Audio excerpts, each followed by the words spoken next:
For several months, you've been hearing about the ups and downs and the rumors and the echoes of whether we are in a recession, whether we will head towards a recession, whether there is inflation, whether there is a recession of 29. I like to bring those persons who have their finger on the pulse, but not only their finger on the pulse, but they are an expert. And I say expert because they are knowledgeable, they are skilled in the matters that we're going to discuss. Today's topic is the future of our economy and how to prepare for it. The future of our economy and how to prepare for it. And when I was thinking about who we could get to discuss this with knowledge, practicality, and information, someone who I've known for many, many years came to my mind. I first want to introduce him as a man of God, and he will extend his resume past what I'm going to share with you. But I've been knowing this man of God for probably well over 20 years. Him and his family, we did ministry together several years ago, and I've seen the Lord just continue to bless him and to raise him up in something that is near and dear to my heart, and that is a financier, along with being overseer of Latter Rain Ministries, a financier in the marketplace. And today it is my distinct honor to, as we say in church, present to some and introduce to others the man of God that will share practical. Now, don't get twisted when I say man of God like he gonna preach. Now, he may preach, but you understand, he gonna preach you some good old economic information.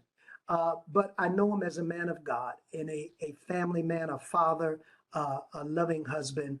And I thank God for connecting us years ago. And I always say this with people that when God really connects you, you don't have to talk to them every day. You may not talk to them but once a year. But when they call on you or you call on them, they're there. And I can say that's a fact with none other than, from my perspective, overseer Darryl Elliott, overseer of Latter Rain Ministries, and he'll tell you about his business. Want to say welcome, sir, to the Wake Up Now podcast, and thanks for taking out your busy time to come and share such vital information.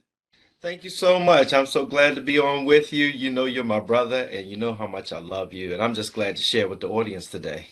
Yes, sir. Now, before we get started, how is your family doing? How is life? How is your ministry doing? Got to just get a quick overview and catch up on what's going on with you, man. Family's doing great. I have two older kids on and out the door, doing great. So my daughter bought a house this summer. Wow. We hung out a lot with her in Philadelphia, helping her get through that process. And then our two younger kids are in honors class, so they're doing well. We're homeschooling now, so that's been actually a good experience. It takes a lot out of you, but it's a good experience. And then my son is doing well. He's getting promotions on his job. So I'm just grateful that the Lord is watching over us. And me and the wife, like I told you offline, we got a chance to take a few days to ourselves, and that was really, really a blessing. But all is really well. The ministry's doing well. Our leaders around the world are doing well. We're helping to promote the gospel around the world. Good, good, good to hear. And I expect nothing different. Um, the Bible talks about when you train up children the way they will grow, they will not depart. And it's obvious that you and your wife have planted good seed into your children. So congratulations on all fronts. Thank you. Before we get started in this very intriguing conversation, and I think is very relevant, and it has a lot of conversation wherever you go concerning the economy. Why don't you take a few minutes and give a brief background on your economic training and how you matriculated to the place that you are now when it comes to advising and the boards that you set on and just all of your experience from that financial perspective? Sure. Well, actually, as you know, I came out of the music world first, and Yes. as soon as Yes. as soon as I rolled out of college and started going into the preaching ministry, I had to make some life decisions, given that the music business can be a conflict of interest for one that's trying to live a spiritual life. So I ended up going into the finance world. I had experience in business because of being young in the music industry, dealing with law, dealing with finance, and things like that. And it ended up working out very well for me. I started in the early days with one of the country's most prestigious firms, by the grace of God, named New England Financial. They were later absorbed into Metropolitan Life. Uh, and I got my training there, but then I quickly transitioned into electronic banking. Uh, and that allowed me to work in a lot broader spaces. So I became a partner in a firm then early in the days of credit card processing and debit card processing, check systems, things of that nature, and then intertwined with what we now know as fintech or financial technology. That that takes us to today, where I'm the CEO of Diadem Technologies, Diadem Financial Group, and Diadem Enterprises, where we actually oversee multiple brands. We work with banks around the world. We work with processors around the world, and and several governments. We do everything from banking to to investment markets to now crypto.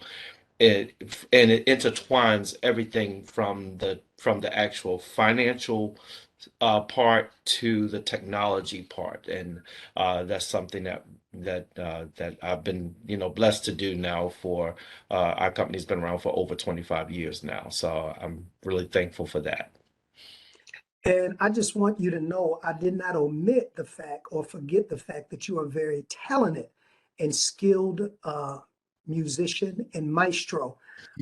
But what happens a lot of times, and you know this, that people tend to overlook some of the gifts and they go right to the fact that Right, that's a right. music, you know what I'm saying? Yes. I heard Bishop Moore say years ago after he got elevated and he would start, it was very funny to me when I was in New Orleans. I heard him tell this and I thought it was very funny, but very real. He Uh-huh. says that he started out as a musician, as a singer, and then started pastoring, got elevated to the episcopacy. He says, Yes. but he seemed like for years he could never shake. Whenever he would come in to preach, he said people would just scream down the aisle, no tears, no tears. Sing. He says, I'm here to minister. I'm here. You know what I'm saying? So I'm very, and I'm sure you can identify with that. I'm Yes. very conscious of making sure that I appreciate and celebrate people to the space of their uh, our accomplishments and Yes. elevation, and not always revert back to where we first met, but Yes. honor. So he is a very capable, skilled musician and maestro. But I wanted to honor his elevation, so I won't be on Thank here you. saying, "Can you play this? Can you play that? Can you what's the latest greatest song?" Yes. You, Yes. but you understand what I'm saying. I mean, I that's know exactly what you're saying. you go somewhere to preach a funeral. They said musician ain't come. Overseer, can you get on the organ? And Yeah. I'm not here for that. I'm here for you. Yes. You're right. Uh, so let's get into this. There's been two buzzwords before we actually get into the discussion of the economy and how we can prepare for it. It Yes. seems like for the last 6 months, maybe for the last most of this year, we've been hearing a word tossed around. Number one is inflation. Hmm. Inflation is rising. And Yes. then I heard something several months ago, stagflation. I Yes. said, okay, another buzzword. Can you put some context before we enter this conversation of what both mean and what is the difference? Yes.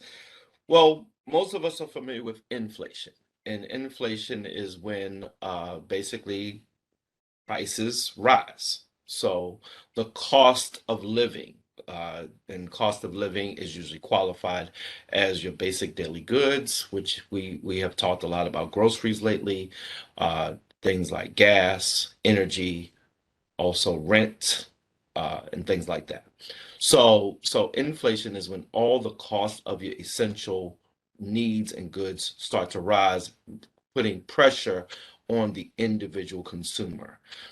Stagflation is when it's an expansion of a slow economy, if that makes any sense. So you know that the economy is in position to grow, but there are basically intangible factors in some ways. There are things that slow down the ability of the economy to grow. So it's capable of growing, but there are things always. It's like having a throttle on a it's like having a throttle on a performance car.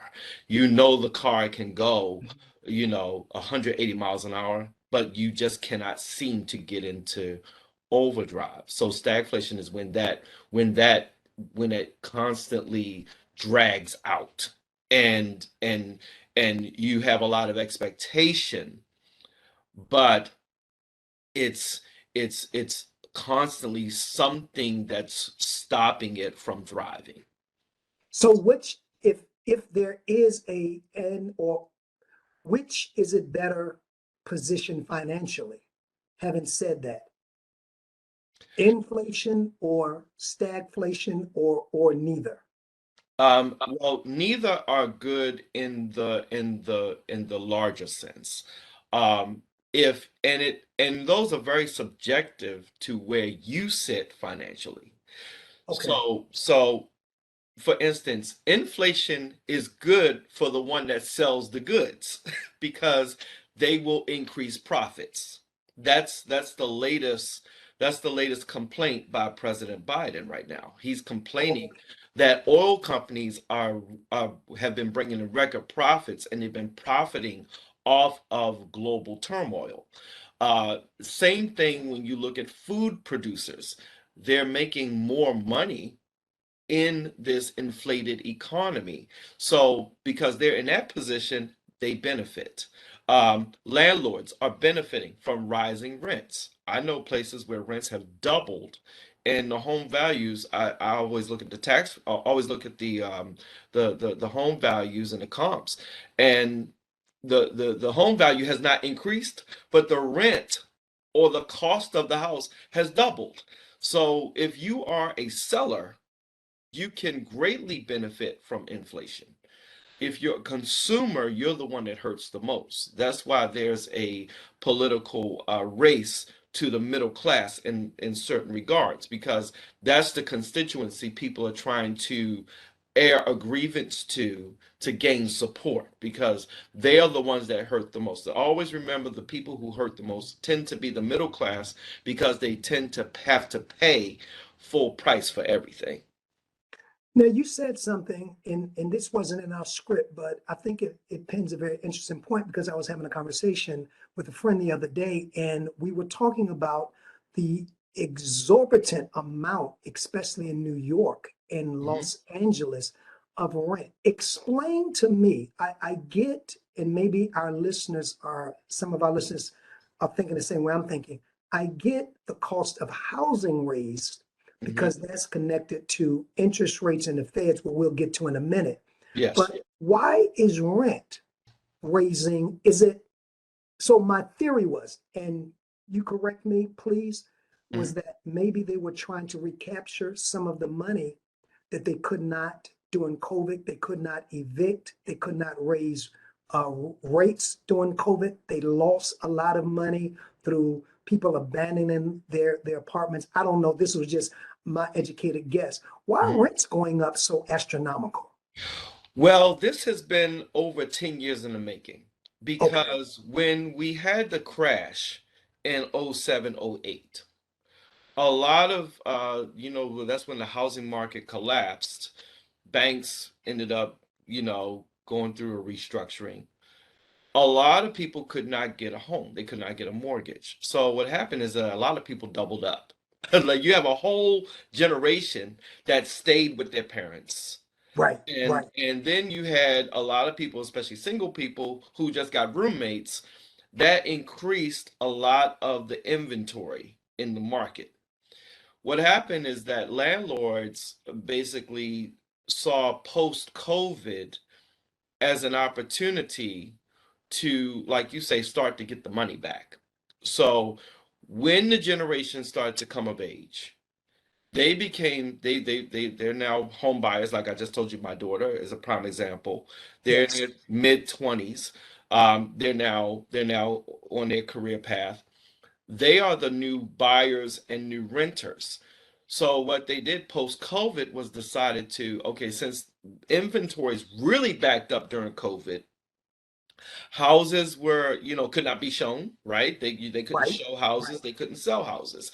right. So once demand increased, they doubled they doubled down on taking advantage of the demand. So it's not that it's not that there's any real justifiable reason to raise the rents to the level that they have raised them.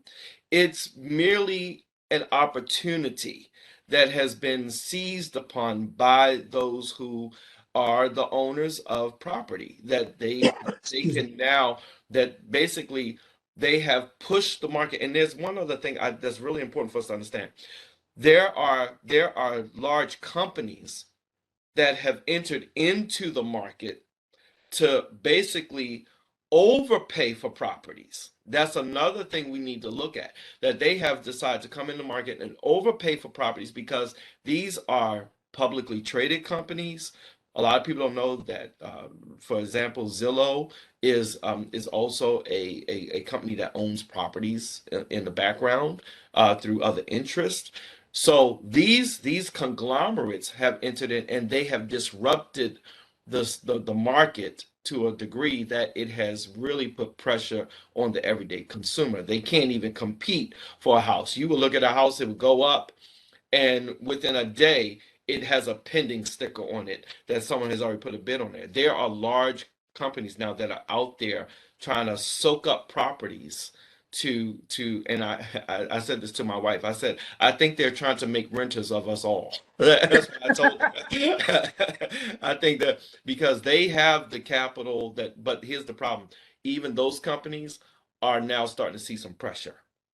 So they're going to be dumping portfolios, and I know we're going to get to recession soon. So there's going to be a whiplash effect, even with that. Wow. If you're watching this, please, we encourage you. Oh, before we go further, I omitted to, I always do this in the beginning. I want you to share this, like it, but can you give your contact information, your website information? I always do that in the beginning. This is a good time to get that in. Okay, sure. If it's on the ministry side, the website is rain, RAIN dash or hyphen USA.org. Rain-USA.org. On the business side is Diadem, Diadem Technologies.com. Thank you. That's very important because I'm sure that our viewers will have questions Yes. following viewing this podcast. And please make sure you share this with your friends and with your neighbors if you're viewing. Let's talk about another word that we've heard, an agency that I don't know if it's agency, but an organization that we hear about almost every day, especially if you're like me and others who listen or watch the Financial Channel or listen or watch Bloomberg Network or any of those financial channels. Yes. Federal Reserve. Yes. Very few people probably understand what or who the Federal Reserve are and the role that they play Yes. in our everyday life. Can you help us with that? Sure, I can define the Federal Reserve's relationship with the United States as a relationship status of it's complicated. The Federal Reserve is not, we have to start with this, it's not a government agency. It is not a government agency. However, it is intertwined with government. Uh, we in the United States have what is called a central bank. Most developed nations have a central bank. central bank's purposes are to set monetary policy. So how we use money is determined by the central bank. The central bank sets what we call interest rates. Those interest rates affect everything from your car loan to your housing, all of those things. It can even affect Visa, MasterCard ultimately. And they basically determine how money is to flow and what the cost of money is going to be. Lately, so we know that as okay, let's know that they do have an independence. The president cannot tell the chairman of the Fed what he can and cannot do concerning interest rates. He can complain, he can use his bully pulpit to try and call him out or things like that, but he has no authority over the Federal Reserve. And that's very important to know. But like I said, it affects everything concerning the money we use, which really makes it complicated in my view, because now how does that work in our best interest? And I'm sure that's the biggest question people ask. Mhm. Yes. Why is it like that? Because it feels like people are playing with me. I think Right, right, right. you know, and let's be honest, we do live in a system where the 1% are going to make sure they get this first. I mean, and I think we have to accept that as a reality. But we know there's a spiritual side to this, that if we're a child of God, that God has a way of hitting the override switch for us in our Yes, lives. absolutely. Absolutely. So I I told do. y'all he would preach at some point, but go Yeah. ahead. Yeah. It's So in us. It's in us. You know what I'm saying? that's right. That's right. And we have to live our life that way, because if we feel that we are doomed to the fate or doomed to Yes. the decisions of others who are going to work in their best interest, then there's no hope. We can't do that. We have to know that God does look over us, and He's able to help us to rise above any challenges that come. But the Federal Reserve right now is dealing with a problem of inflation. That's the number one problem the Federal Reserve is dealing with. And because we just talked about housing, especially housing, housing is so bad from a monetary standpoint that Florida has become the most expensive place to live. I remember not very long ago, you could get a house in Florida very cheap, Mhm. um, but no longer. It's now rivaling Silicon Valley, San Francisco, in terms of what there was one young lady, she was paying maybe $1,100 in rent in the same place. She's now having to pay $3,000 of rent. She's like, how can I afford this? And this is something that everyday people are struggling with. And I like to talk about some of those strategies, how you can deal with that, Yeah, because absolutely. because So do you think, and I'm jumping the gun here, but I uh-huh. like to stay in the vein because so we know what happened in 208, 207, 208. Yeah. The housing market, for all intents purposes in my lifetime, Yes. it bottomed out. I mean, Yes. people lost literally. I was living in a particular neighborhood, Ellicott City at that time, and neighbors were talking about they had to keep their houses, they had to cash in on their retirement accounts. Some Yeah. of them said, even then I can't keep it. Just and I know this is speculative, but based on your opinion and your experience in the market, do Hmm. you see us going anywhere close to that again? I don't see us going to that magnitude, but make no mistake about it, a recession is coming. Now, I'd like to define a recession, because I think when people hear recession, they just automatically have a really negative feeling, which is justifiable. Why? Because a recession can mean loss of jobs. It could mean a lot of things that can affect the everyday consumer. But we have to understand recessions are corrections to economies. So, so when an economy gets out of control, and they are also cyclical. So recessions are inevitable, just like stock market crashes are inevitable. Because once all the buying is done, when the party's over, everybody has to come back down to earth. And Wow. that's why when you are dealing in a period of time like this, because I've been advising a lot of people, don't buy a house right now Hmm. Hmm. because you're going to get a better deal when the recession comes. So if you're a quote unquote money person, a money mover, you learn to buy in a disadvantaged economy, not the other way around. You don't buy in an advantaged economy. You what you should do in an advantaged economy is try to produce, and then you try to purchase in a disadvantaged economy. That's how it would work. That's how you can accumulate your own personal wealth. Um, and you don't have to be mega rich to do that. You just have to learn good timing. It's about Everything is about timing. And back to the spiritual side of it, that's why Ecclesiastes is one of my favorite books, because it gives you a real on the ground perspective of how to live your life in so many ways.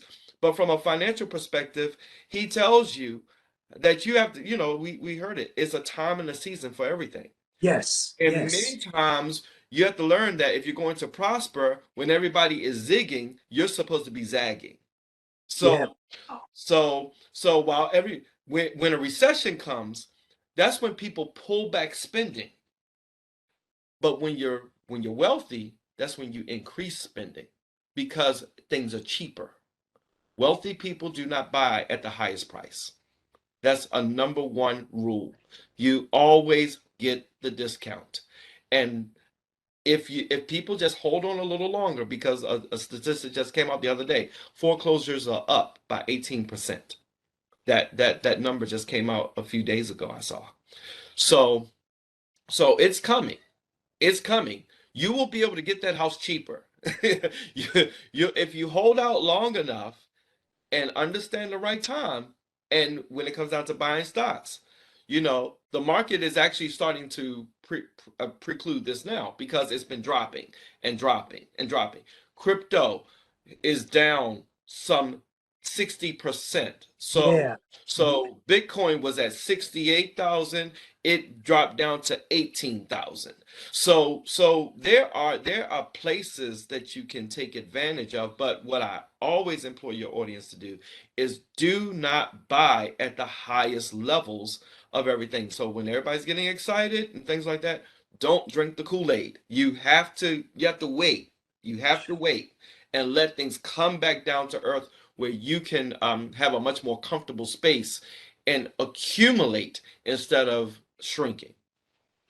Man, this is so powerful. And I mean, literally, and you're saying a lot of things that I have told our audience and tried from a spiritual perspective, but now hearing it confirmed in the natural about recession coming. Yes. So let's talk about this. Um, because even I wonder this. So I've been hearing lately that the feds will probably raise interest rates Yes. to stabilize Yes. the economy. Now, to me, a non-economist, Hmm. to me, a neophyte when it comes to understanding the market, Yes. it seems like a oxymoron. How do you stabilize something, Right. you know, by raising it? Can you give us some insight on that? Well, when interest rates go down, housing prices go up because it's all based at the point of sale for the bank. So when you go to get a mortgage, and the mortgage the mortgage person will sit up there and tell you you pre-qualify for this amount of house, and that's based upon what your payment's going to be. And the payment is determined by the interest rate. So what happens is that when what they do is that sellers can increase the cost of their homes because of lower interest rates. And this is why housing is getting out of control, because the interest rates have been so low for so long that now the sellers have caught on to say, hey, I can make double for this house now. But the appraisers go out there and say the house is not worth this amount. And we have what's basically a disjointed economy. There's no synchronization. So when the Fed is saying, okay, this is getting bad now. We're going to have to start creeping the rates back up to, and I believe this, they're looking to creep rates back up to pre-2007, 2008 levels. Um, because an average interest rate for a house could be somewhere around 8%. People have been buying houses at 3%. At like three, yeah, Right. two, something, yeah. So you're almost getting to free money. So that has greatly, and here's the problem. It has made people to buy houses they really cannot afford. Well, wasn't that a part of the 2008 crash, Yes. that savings and loans in some banks, and actually some banks had to even pay restitution for that, that Hmm. they were qualifying people just to push these houses, Yes. could not afford them. And unfortunately, a lot of them were in our ethnic group, and Absolutely. those houses foreclosed. What wasn't that a part of the housing crash? Yes, yes, and they extended credit policies beyond their ability to sustain them because when you're giving people who cannot afford something credit for it, there's going to be a reckoning somewhere in that process. And because houses no longer were just a regular, I'll say, on the ground purchasable item and commodity, what they did is they made houses a stock market item. And because the bank started to make houses a part of their portfolio, in the stock market, they started creating exotic types of programs and packages to be able to, not in the interest of the buyer, it was to raise their stock values. It was to satisfy shareholder perception and things like that. On the ground, it's you and you can't afford this house now because they were creating all kinds of loans that people could not sustain. And and that's when we get into all of the adjustable mortgages, and when we got into ballooning rates, and then here we go with inflation. Once the economy changes from groceries and gas, and then loss of jobs, all this comes crashing down on the individual person, that they can no longer afford that house that they got at 2%, but the house was $800,000. I mean, you have pizza delivery guys, and nothing against pizza delivery people, Sure, but we know that sure. they don't make but so much money. They were getting mortgages for houses at $500,000. That was very unfair to a regular person. When you're in a certain income bracket, you need to be, of course, looking for a house that you can afford. And I have a formula. Do not let your housing expenses exceed 30 to 40% of your total income. Just don't do it. This is powerful stuff. I mean, this is life changing. So let's stay with this housing piece. So are we saying that the housing market, or that mortgages now drive the market? Because this is what I think I'm hearing you say, that basically when you talk about inflation, when you talk about raising interest rates, it's all revolving around mortgages. So is it that mortgage or housing loans drive the market for the most part now? Housing loans have become a much more integral part of our economy. Okay. So at one time they were separate. And see, there was a rule at one time that banks could not participate in the stock market. I don't know if people know that. That was called Glass-Steagall. And that was deregulated in the 90s. And that's why we have so much more volatility regarding houses. Your house would have been a whole lot more cheaper today if Glass-Steagall still existed. And the problem is that now banks can play with your money in the stock market, and that's the problem basically, I'm an advocate for banks staying out of that lane Mhm. and let investment companies do that work, but don't let banks intertwine into that, because banks are supposed to be more serviceable to Main Street. Investment companies are meant to be serviceable to Wall Street. And I think that's what we need to understand. And that from my perspective. And other economists have felt that way, that Glass-Steagall was a necessary wall. But yes, housing has how two things: housing and energy. Those are the two. It's housing and energy that has the ability to break the back of the everyday person.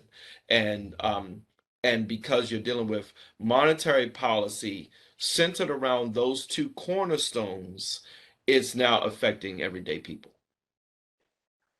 So, wow, this is very interesting and intriguing to me, and I know it is to our viewers.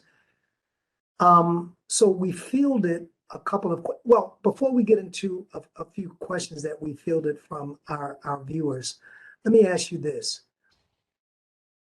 From the prophetic perspective and the financial perspective, Hmm. and you mentioned it a little bit, where do you see us going with the economy? And then we'll get into a couple of questions about people wanted to know. I know you said there's definitely going to be a recession, you believe, and that we would not get to pre 208 days with the housing market. So, do you see, as it's already a strained workforce now, do you see even companies saying, because I thought I saw something the other day, which, if I heard right, it was Hmm. very surprising. It caught my attention, as a matter of fact, because I was walking past the TV, that Walmart was even laying off or cutting back. Now, Walmart has been, along with places like Amazon, Right. especially post-pandemic, some of Yes. the greatest hires and Yes. salary increasers. And I mean, when Walmart would hire, I mean, you could, and good paying money too, along with Yes. Amazon. But now I'm hearing that they're beginning to cut back. What is this telling us when Walmart is cutting back? I what I see is that we have become a saturated economy. So um, I remember Walmart being kind of like a thing where it's like, it wasn't a Walmart everywhere. Well, Walmart has a very large footprint. Amazon is everywhere. Accessibility to goods um, has never been greater, to the point that everybody can have everything. After a while, everybody does have everything. You can't be in a continual growth pattern of purchasing. So I realized that, okay, I'm at a place in my life where, okay, I look around, I basically have everything I need. Right, right, And I'm gonna say this, and I'm not bragging by saying this, okay? But I have four cars, okay? They're high-end cars. I don't owe anything on them, and I look there, I have that. I have the roof over my head. My kids have clothes. If I need clothes, my wife and we don't go shop at the most expensive places. We go to a lot of bargain places, and you can right. still get good quality things there. That's just our habit.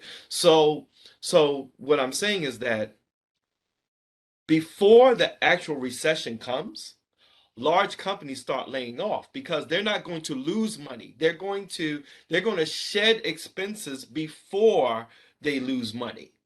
And that's what people need to know, because they know that they're going to take a hit in the stock market potentially in their values. So their capitalization is going to be lower. So when you see the layoffs coming, they are responding to the climate even Mhm. before the actual pain is being inflicted. And if I were an everyday person, I encourage everyone to try and get a business. Whether you work for somebody or not, get a business, because you just, whatever you can do. My mom would sell freeze cups. I come from the hood, so we all remember freeze cups, right? So my mom, I watched my mom sell things out of the house, you know. A lot of that I got from my parents and learning how to be an entrepreneur. Um, I just went out on a deeper limb than anybody else in my family, and thank Right, God right. I got out okay.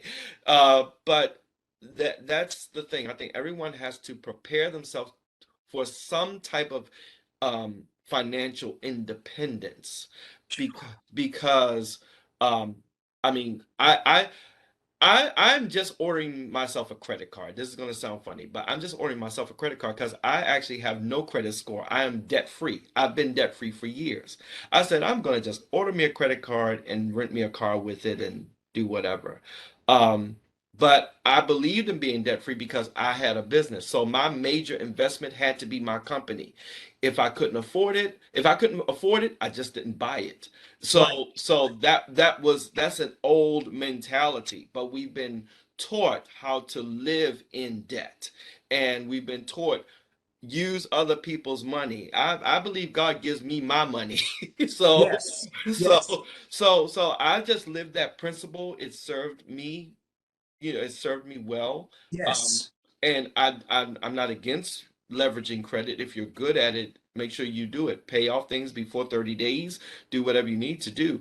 All those principles are there for you and available to you. But I think the people of God need to work their way to a financial independence that yes.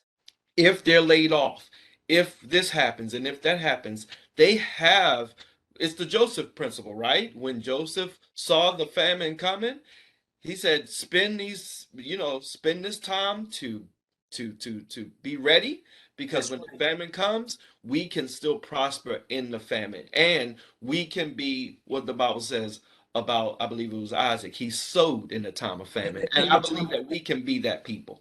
Yes, you're saying, man, and this is why I'm sitting here like, is this dude been in my stuff? Because several weeks ago, and it's confirmation is just confirmation. I was sharing with a group that in these economic times, and like I said, I deal with it from a spiritual because that's where my gift is. I'm not, Mhm. but when you can go in and out of both like you, that's extra blessing. I said, but and I was sharing from the same thing with Joseph, that the bottom line is, and you hit it, we're going to have to do things different in this time. Yes. We're going to have to come up with different economic means of survival during this time.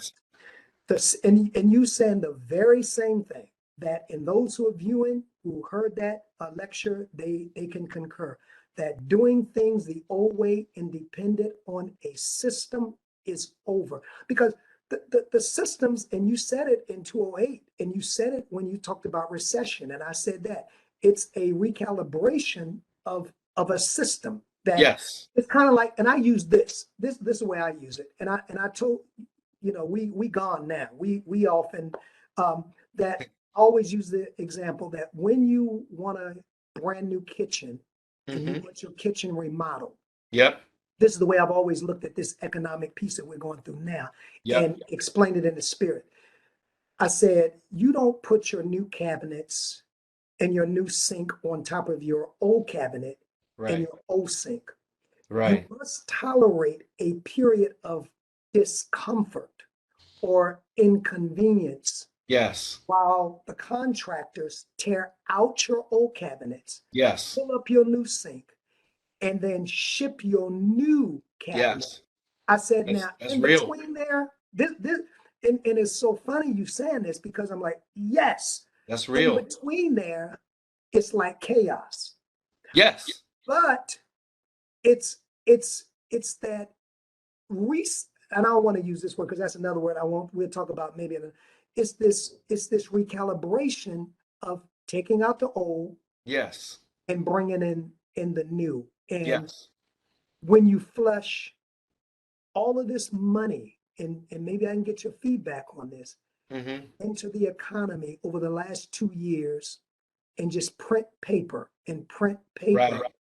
And you're saying, man, you're saying so many words I've been saying. Have you been peeping at a reckoning? and a reckoning. There's a Yes. spiritual and a financial reckoning. So Yes. what we did is, and I understand it from the perspective of the humanitarian. COVID hits, nobody can go to work, nobody can make money. Yes. So we've never been to this place before. So in a frenzy, you said print, whether they're working or not. We don't have time to sort this out. Just every family, every person automatically gets this amount of money for Hmm. this amount of time. I know we don't have it back, but just so the economy won't come to a standstill and people will Right. still spend money, print Right. this money. But one of the things I said, and you helped me, as good as an intention as that was, Mhm. even with the PPL money, Yeah. Yeah. I knew, and I didn't know how, I Hmm. knew that there would come a time of reckoning Yes. where we would, I don't want to use the word suffer, but we would experience the result Yeah. The of backlash. that kind of paper just being flushed. And can you can you I can call you it they're make getting their sense money of that? back. Can you make sense of that? Can you? I call it they're getting their money back. Wow. But you know, even when that time happened, you know, and for certain businesses, of course, especially people in like Yes, the restaurant world, food service, absolutely, absolutely. hotels, I can see why they would need the PPPs because those are expensive businesses to run. They have a lot of overhead, and it was to help keep people employed. But here's the thing is that when the keepers of the system know that money's coming into your hands, they do everything to put their hands in your pocket. And that's the thing I was explaining. I said you have to understand part of the reason why inflation started creeping up is that they knew that you were getting that money. They knew you were getting they knew that not only PPPs were being put out, but also the unemployment was being put out. They knew that the child tax credit was being put out, and that's now if you were to put somebody on and ask them that, they would deny it. But that's they use that was a leverageable moment that they could begin to reap the benefits from the influx of cash into the market because everything in an economy is always reactionary. If it's cause and effect. So once the general public got financial assistance, once companies got financial assistance, business owners got financial assistance, this was an opportunity to raise prices, to bait people in and to get that money. And you have to look at it. The pandemic was highly profitable for certain companies. The crash of '08 was highly profitable. Banks ended up coming out of the crash, which they created. They came out of the crash much more profitable than they did going into it. They made more money off of the recession than anyone else. So when their profits and um, their values skyrocketed some 30 to 40 to 50% post crash. So we have to always be vigilant to know that when we're in these seasons right now that we're in right now, we have to prepare to not be one of the people or one of the families that are not taken advantage of. Now, there's nothing you can do about the gas you put in your tank. You do not control OPEC. There's nothing you can do about, you know, the food you have to buy at the store. But what you can do is start to whittle down your personal expenses. You know, try to get as close to just, you know, if you have a housing, whether it's mortgage or rent, paying your gas and electric, paying your water bill, paying car insurance, your personal life insurance. There are certain life essentials that you know you have to pay for. Get them. Certain things you can't control. You can't control what they charge for gas, electric. You you can't control the gas. Those are things you can't control. But Mhm. what you can control is all the extra spending and all the extra debt. You can also try and find a something, like I said, something to sell, something whatever that That's you good. can control. This is about your personal control over your financial destiny. And that's what I really have implored people with about. And I'll tell you who gets it. My daughter's generation, they get it. They all have a business. They all are trying to Yes. they all are Yes. trying to do because they learn they are children of the crash. So Yes. they Yes. know automatically not to depend on a job, not to depend on anything, and they can at least try to do something to catch them when they're in a financial fall. Man, this is powerful. We've got a few more minutes left on this, and I think we're going to have to come back for a part two. Mhm. So you answered one of the questions. Again, we fielded a few questions from our viewers announcing your arrival, and you answered the question five. There was a question: can you give 5 practical ways family households can downsize to save up free money and pay debt? I think you just Yeah. answered that. Another one, because we've been hearing in and out about this one. Um, with the current direction of the economy, should we leave extra money in the bank or pull it out slowly? Um, I'm not a take all your money out the bank kind of person. Banks do serve a purpose. Um, I do believe though, we did this in our house. I do believe you need to have some meaningful amount of cash in your house. Just know that the cash that you have out the bank does not accrue any interest. It does not, it's not capable of accruing interest, but it is there if something happens. Um, we have a strong we have a strong fundamental monetary policy in the United States. So we even when the crash happened in '08, they raised the amount of money that's insured in the bank. They're trying to. It's very important for them to keep confidence in the market so that there's not a run on the bank. Now I'm going to say something to your audience. It might freak some people out, but you should know. Um, if everyone went to your bank today to take their money out, they would not have enough money to give you because that money is constantly being used for other purposes and reinvested, but they are supported by the infrastructure of our banking system. But having said that, um, I think that you can have confidence in having your money in the bank because the money is backed. We don't see many banking scandals that reach to the level that you can't get your money. We had one, and I'm sure you remember in the '80s the savings and loan Savings and loan. policies, and but that savings and loan was not equal to the bank, so that was a different business model. But I would say always try to have something and diversify your banks. I have like 5 banks. So that's just another I think I see this because I'm in technology, I see this as layers of security. Okay. So so Okay. so if you have cash, have some assets that you can sell. I say all the time, I have 4 cars that I own. I could always sell one if I really need money. Right. Right. There are Yes. layers of security you can build in your life.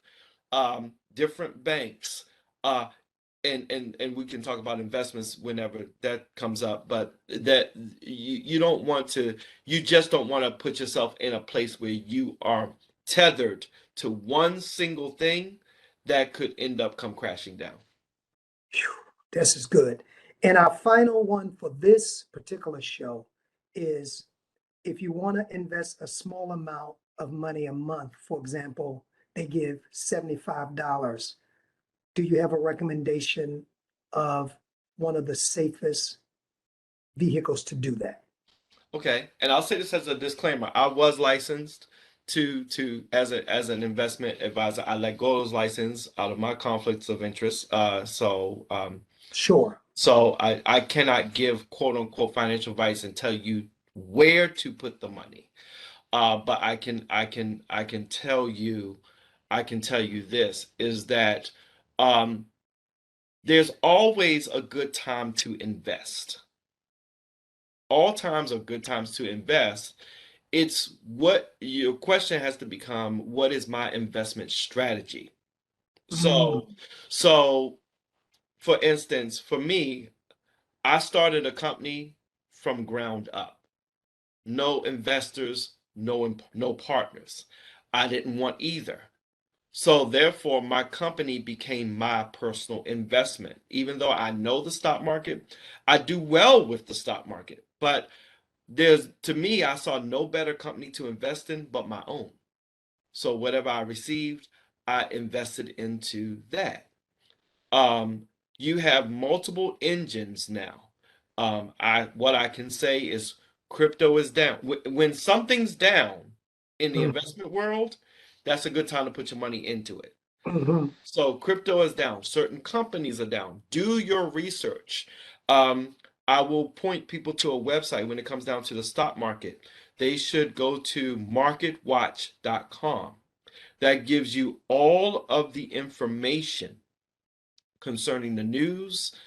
It mixes the political landscape along with the financial landscape, and you can make some investment decisions.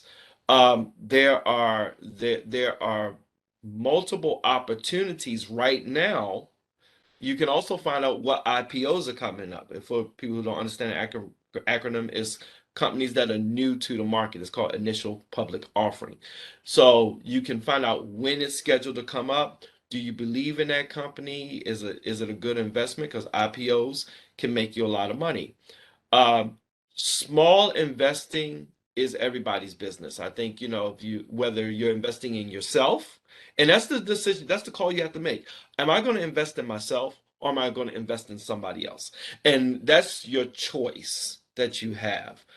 I bet on myself and it ended up being the right bet. I made such more a greater return betting on myself than I did the stock market. But I have to work my business, right? if Yes, yes, if if yes, yes. if you don't want to have to put in, 12 hours, 18 hours a day in your own business, find something that you can put money into that you can believe in, but don't sleep on it. You have to follow it. Anything you're invested in, you need to watch. Don't A lot of people make a mistake. They put their money in and they try to forget about it and think they're going to wake up rich. That's a bad choice. You have to watch where your investments are trending because you may have to pull it out, put it in something else and maybe put it back in because you understand what is the algorithm of that particular venture. Who? Darryl Elliott, man, you just a walking spiritual, financial, investing, and everything encyclopedia. I mean, Oh we man. we got to get you back because you hit on so many points. And the thing with this podcast is that you are like doubling down on everything that God has been showing me and I've been sharing for the last 6 to 7 months Amen. with the economy and with just how we become independent of a Yes. system that I believe is broken. I mean, Yes. I believe it's broken. And Yes. I was even sharing with a group of people that we have to become the Joseph company, that when Hmm. everybody was in a financial, in Egypt, turmoil, there Yes. was Joseph who says, now, this is what you do for the economy. And we've never Yes. seen Joseph as an economist, but Joseph saved the Yes. economy. He saved it. He saved the economy of Egypt. He says there's going to be 7 years, and he told him Yes. what to do. He says, now you take half, and what you just said, you put some away. You go lean. And I believe this, Yes. and we could go on, that when you talked about living to your necessities and cutting back on everything, I believe we're coming to a place where we're going to live much lighter. Yes. And Oh, that's what the absolutely. millennial generation has got. They move, they don't have Absolutely. a whole lot of stuff. And you know, we believe God can bless us with anything we believe, but that's not what I'm Hmm. saying. Yes. That I believe that to adapt to these times, Yes. that we're going to begin, and this is what I think I heard you say, that we're going to begin to live lighter, that we've been Yes. living heavy with a lot of stuff, a lot of debt, a lot of Yes. burdens over the last 20 years. And times are shifting, man. Yes. And we're gonna begin to just live. And that's one thing the millennials have. They live light. Yes. You know, they have their computer. Yep. That they have their computer Yes. or their phone, and that's about long as they got you Yes. understand? I told my wife this. I said, because here's the funny thing. I have an office in Manhattan and I have an office at BWI. I'm rarely at either one. I said I like the life I live. All I have to do is put this laptop in my backpack and have my phone and my earpiece in, and I'm talking to everybody around the world. And all the people that work for me can have their marching orders. Our developers, they all work from home. Our business partners, of course, they have their own thing, and we're connected. My vice president lives in Louisiana. My director of sales, she's in California. You know, we run a light. I want our people to live well. I want them to live happy. I mean, Right, my VP has been with me for going about 18, maybe about 17 years, and he's just loving life, sitting down there, but we're doing business. We have conference calls all the time. We're doing business on a constant every day. I mean, we work. yes, yes, yes, But yes, but I yes, went to the office yesterday. It was raining. It was, nasty outside. I'm like, man, I don't think I could do this every day. I, I said that to my wife. I said, man, I said, and things are to the point that we don't all have to live under that pressure any right. longer. That's right. I That's right. remember going every day to the office, and today was an accident. Another day was a flat tire. Oh, Yes, it's bad weather. We've all lived it. We've all been there. And yes, I said, I thank God for showing another way, providing another way. And I think there are a lot of people that are listening that can find that life as well. You have yes, more time with your family and your children yes, and things like, and you can still make six figures. You can still absolutely. do that in today's society. And I just think that people just have difficulty adapting. So I hope we do get to talk again because I love this conversation because I think people do need to learn how to live lighter and be. That's why it says godliness with contentment is great gain. Um, Absolutely. And I think that the economic shift, I think that those who resist it are going to finally wake up to it.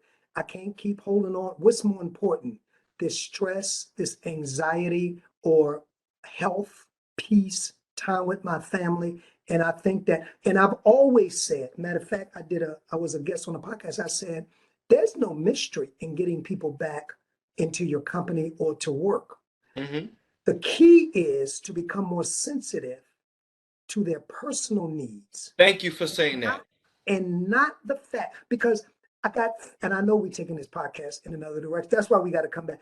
I got tired of hearing people are lazy. People don't want to work. I said, no, no, no. People have come to a new reality since COVID. Yes, And the new reality is I do not have to live under all of this stress, strain. If you work in the service industry, absolutely. people cussing me out, people not tipping me, people complaining all the time. Yes. And what they did is they went and created a life for them. They said, forget the job.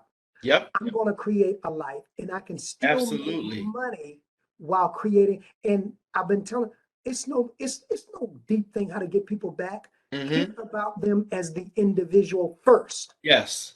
not how much money they can make you first, and people will Yes. gladly come back. I But you know, learned that. I learned that when you and I were together. Because back then I had an office in Columbia and I had one in Towson. I could go back in between the two. right, And then I found out I was getting more done when I was at home.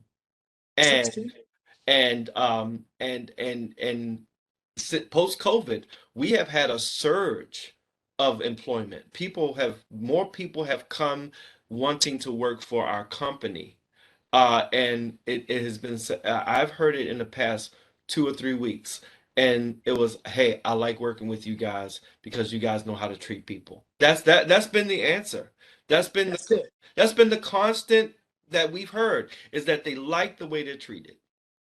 And you'll never have an issue with employees when you see them as humans and not just modern slaves to make you money at the Yes, expense of their mental health, their physical health, their absolutely. family health.